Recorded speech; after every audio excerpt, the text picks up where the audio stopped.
गुंतलेले मनवेडे तुझ्या सवे भाग 37 अंतिम भाग आहे. दुसऱ्या दिवशी आतुरतेने उठलो. काल पडलेला आज पाय दुखत होता. डोपर सुजलं होतं. काल काहीच वाटलं नाही, पण आज उठलो तेव्हा लगेच कळ गेली. मी तोंड वगैरे धुवून लगेच थोडा लंगडतच मी हळूच कपाट उघडलं.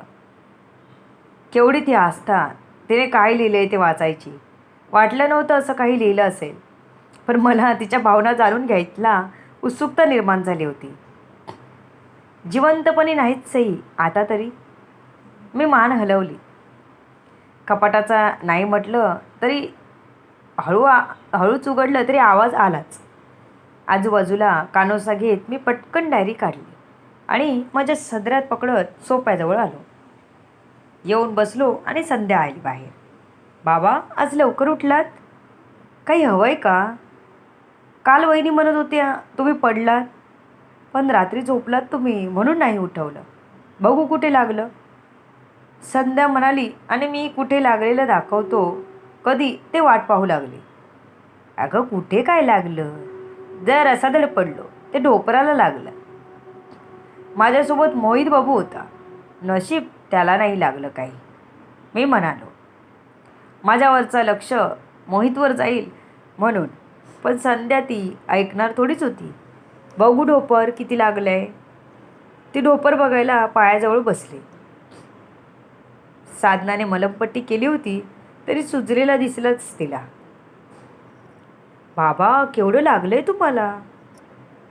मी संध्याकाळी आली तेव्हा सांगायचं ना. जेवतानाही काही बोलत नाही. वहिनी मला रात्री तुम्ही झोपल्यावर बोलल्या. स्वतःची काळजी घ्या. मी ना बोलणार नाही नाहीतर तुमच्याशी. संध्याने प्रेमळ धमकी दिली. तसं डोळ्यात पाणी तरळलं. खूप आपली वाटली ती. या 2 मुलांपेक्षा जास्त जीव तिने लावला होता मला. बाबा बाबा करत असायची. ती नसली की मला चुकल्यासारखं वाटायचं. एवढा जीव लावला होता तिने. जरा खाटकूट झालं की पोरगी धावून आलीच म्हणायची. आता पण तिचं असं प्रेमाने विचारपूस करणं आणि रागवणं मला खूप भावलं होतं. कुठे असते आजकालच्या पिढीला एवढी ओढ? क्वचित एखादा, त्यातलीच ही संध्या. तिने लावलेली मलमपट्टी काढली, जखम मोकळी करत पुन्हा ड्रेसिंग केली आणि मला आराम करायला सांगून गेली. मला अगदी थोड्याच वेळात नाश्ताही आला. मला डायरी बाहेर काढायची संधीच मिळाली नाही, कारण एक जण उठून आपापल्या तयारीला लागले होते. त्यांची ये-जा सुरू झाली होती. कामाला जायला गडबड चालू होती. तरी बरं, सकाळी सकाळीच मोहित उठत नव्हता, नाहीतर त्याचा गोंधळ वेगळाच असता. मी सर्वजण कामाला जाण्याची वाट बघत होतो. मी आज वेदच्या रूममध्ये जाऊन डायरी वाचणार होतो. मनाशी पक्क करत पडून राहिलो. सगळे कामाला निघून गेल्यावर मी साधनाला सांगितलं, मी जरा वेदच्या रूममध्ये आराम करतो. पाय दुखतोय. दुखत होता, पण आराम करणं एवढा नक्कीच नव्हता. हळूहळू चालत मी वेद आणि संध्याच्या बेडरूममध्ये आलो. कडी घातली आणि मस्त तिथल्या बेडवर बसलो. डायरी काढली आणि वाचायला घेतली.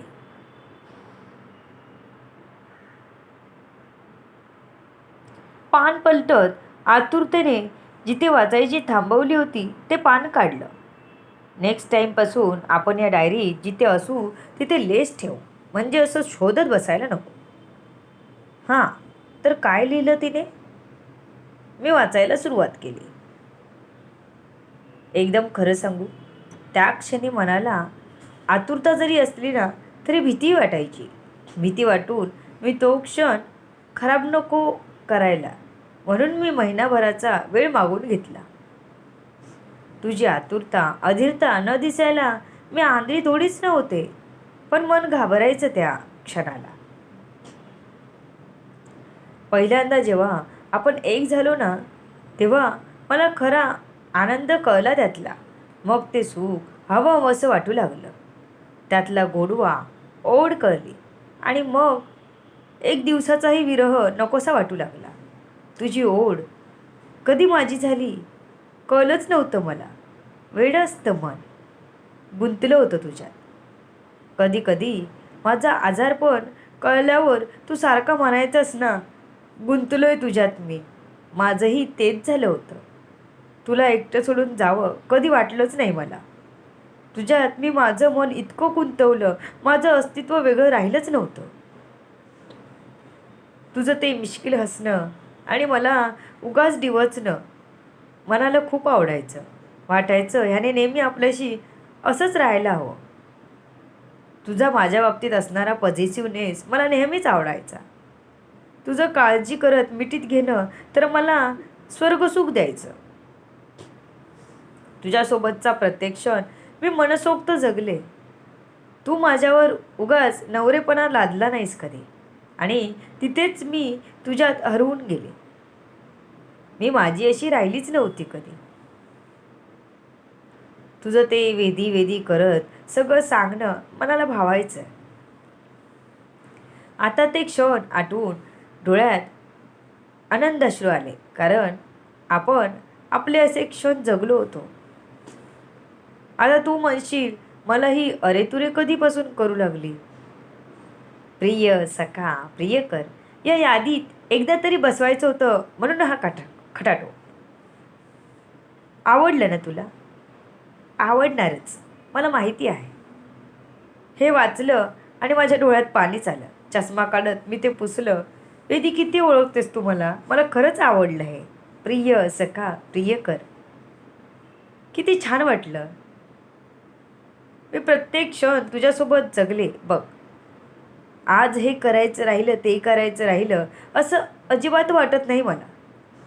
मी ना डायरीच लिहायची बाजूला ठेवली होती. हल्ली हल्ली मुलं मोठी झाली आणि मला वेळ मिळू लागला बघ, तेव्हा कुठे डायरीची पुन्हा आठवण झाली. जसा वेळ मिळत गेला मी लिहित गेले, तारीख न लिहिता. मनाला वाटेल आणि आवडेल तसं लिहित गेली बघ. जेव्हा जेव्हा तू ही डायरी वाचशील ना, तेव्हा तेव्हा मीच तुझ्याशी मनातलं हितगुज करते असं तुला वाटावं. अजून एक, मी जे आपलं स्केच काढलं ना, ह्याचं खरं तर सगळं श्रेय आपल्या लाडक्या सुनबाई संध्याला जातं. तिला चित्र काढताना मी बघितलं आणि मग मला शिकवायला सांगितलं. महिनाभरात मी हळूहळू चित्र काढू लागले, पण मला चेहरे काढता येईना. लवकरच ते मात्र व्यवस्थित शिकायला मी तब्बल 6 महिने घेतले. मग काय, जसं यायला लागलं आधी मी खूप प्रॅक्टिस केली आणि नंतरच आपलं स्केच काढलं. हे सरप्राईज होतं बरं का तुझ्यासाठी. तेही आवडलं असणार तुला, ह्याची मी अगदी 100% खात्री देते. तुला वाटलं असणार ना की वेदीला चित्रकला येते पण मला माहीत नाही, हो ना? म्हणून तुला हे मी गुपित सांगितलं. शिकताना मात्र मला खूप मजा आली. संध्या आपल्या वेदसाठी अगदी परफेक्ट आहे. आपल्या रागीट आणि सनकी मुलाला समजून घेणारी आणि समंजस आहे. आपल्याला पण तिच्या आईबाबांसारखं करते. ती आली आणि खरं तर मी निश्चिंत झाली, कारण तुमची ती काळजी घेणार यात वादच नाही. लोभच आणि बडबडी आहे. फक्त एकच, आमच्या वेदला तिच्याशी व्यवस्थित जमवून घेता आलं पाहिजे. वेदीत आणि साधनाचं काही वाटत नाही, पण संध्यापोरीची काळजी वाटते. वेद आहे आपला टापट, थोडा थोडका नाही जास्तच.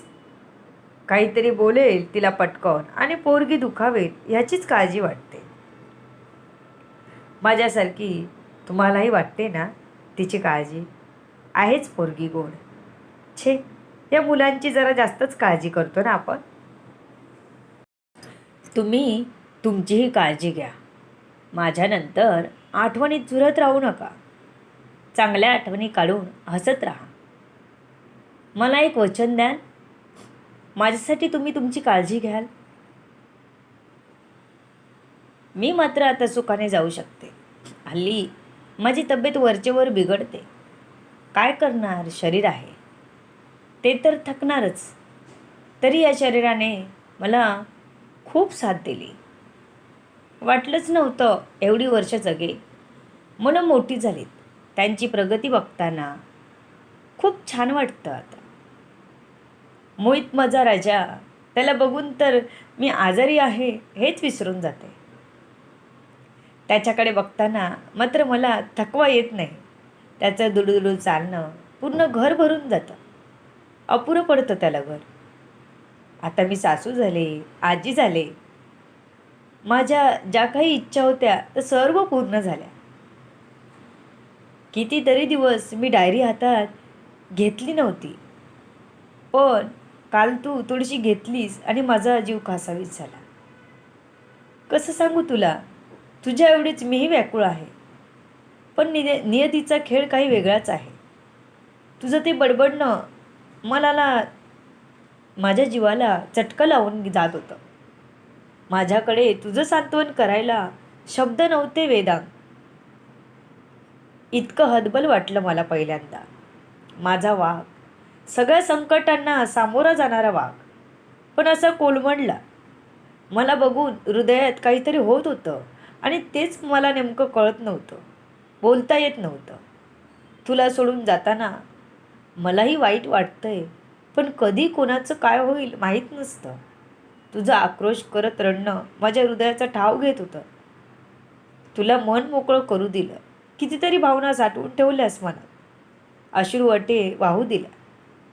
फक्त थोपटत राहिले तुला. कारण माझ्यासाठी तुझा जीव तुटतो हे मला माहीत होतं. पण एवढ्या भावना तुझ्या मनात घर करून आहेत, त्या तुला असह्य होत असतील असं कधी वाटलं नाही. मला वाटायचं माझं जाणं तू स्वीकारलंस आणि असलेलं आयुष्य तू माझ्यासोबत मजेत घालवून आठवणी साठवून घेतोस की काय. पण त्या दिवशी मी तुला तुटलेलं पाहिलं आणि मन खूप खिन्न झालं. कारण धीर द्यायला, सावरायला माझ्याकडे शब्द नव्हते. तू रिटायर होणार म्हणून खुश होतास आणि मी त्याआधीच रिटायर होणार नाही यासाठी जिद्दीने जगायचा आणि स्वतःला काही होऊ नये यासाठी धडपडत होते. आज ना मला एक स्वप्न पडलं, ज्यात तुझी माझी कायमची ताटाटूट झाली. हे स्वप्न पूर्ण आठवत नसलं तरी जाग आली तेव्हा मात्र खूप घाबरले होते मी. आठवलं की आज तुझी रिटायरमेंट आहे, फंक्शन आहे. पण मला सकाळपासूनच अस्वस्थ वाटतंय. मी तुझ्यासोबत यायला त्यासाठीच नकार दिला. पण तुझं मला स्वागत करायचं आहे. त्यासाठी मी छान तयार होणार आहे. मी मनाशी ठरवलंय. तुझं स्वागत छानच करणार. साडी नेसणार. मला बघून तू खुश झाला पाहिजेस. मन खूप कासावीस होतंय, घाम पण खूप येतोय. पण आज मला तुला आनंदी बघायचं आहे. मी नटून झाल्यावर तुझ्या चेहऱ्यावरचे भाव बघायचे आहेत, साठवून घ्यायचे आहे. मला पुढचं काही माहीत नाही, पण हे आयुष्य खूप छान जगले मी, तुझी वेदी बनून. आनंद आहे मला. चल, तयारी करते, तू यायची वेळ झाली. मी पुढची पाने पलटली, पण ती पूर्ण कोरी होती. ती जगली होती माझ्यासोबत, आनंदी होती. अजून जगायचं राहिलं नव्हतं तिचं. काहीच इच्छा नव्हती मागे. मी चष्मा काढून डोळे पुसले. माझी वेदी, माझं आयुष्य. मी मात्र पूर्ण गुंतलो होतो. डोळे पुसले, चेहरा धुतला आणि हळूच कडी काढत बाहेर आलो. मोहितला घेऊन साधना बसली होती. बाबा, बरं वाटतंय? पाय कसा आहे? साधनाने विचारलं. बरं आहे, मी म्हणालो आणि सोफ्यावर बसलो. आता वेदीच्या वचनासाठी तरी मला माझी काळजी घ्यायची होती. गुंतलो तुझ्यात वेडा, राहिलो ना माझा मी. शरीर फक्त दिसते लोका, तुझ्या संग असतो मी. थकलो आता, जगलो आता, शिनलो मी. सोडून जरी गेलीस मला, हृदयी तुला रोज जगतो मी. शरीर एक असूनही दोन मने जगतो मी. तुझ्या माझ्या गोड आठवणी माझ्या मनी जपतो मी. तुझी साथ नाही जरी, साथ घालतो अंतरी. येशील पुन्हा भेटशील कधी, वेडी आसही अंतरी, भावनेचा वेग आता सावरेना माझ्या मने, वेदनेने व्याकुळ जरी जगतो आहे तुझ्या वचनी, गुंतलो तुझ्यात वेळा फिरतो मी तुझ्या सवे, गुंतलेले मन वेडे तुझ्या सवे तुझ्या सवे. समाप्त.